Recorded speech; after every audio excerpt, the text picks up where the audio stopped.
தேவனுடைய தீர்ப்பானது நம்முடைய ஒவ்வொரு அசைவுகளில் நின்றும் ஆரம்பிக்கப்படுகிறது.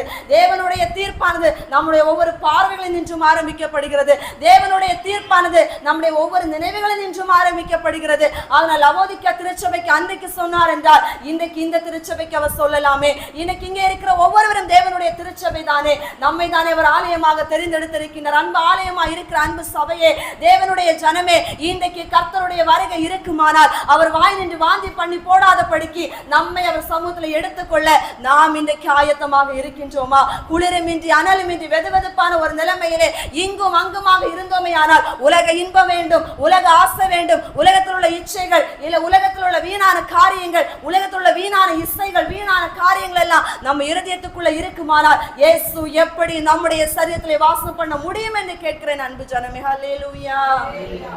அவர் உள்ளதென்று சொல்லுகிற தெய்வமே தவிர ஏதோ பரிகாரம் செய்த உடனே, ஏதோ பலி செலுத்தின உடனே உனக்கு நான் இரக்கம் செய்கிறேன் என்று சொல்லுகிற வேறு ஏதோ ஒரு கடவுள் அல்ல.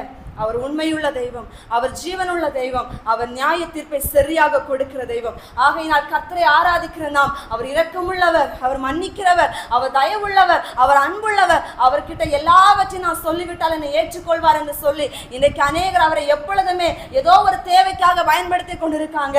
ஓன்னு போய் கண்ணீர் விட்ட உடனே அவர் என்னை கட்டி அணைப்பார் என்று சொல்லுகிறார்கள் அல்லவா? எத்தனை நாட்கள் அந்த கட்டி அணைப்பு இருக்கும்?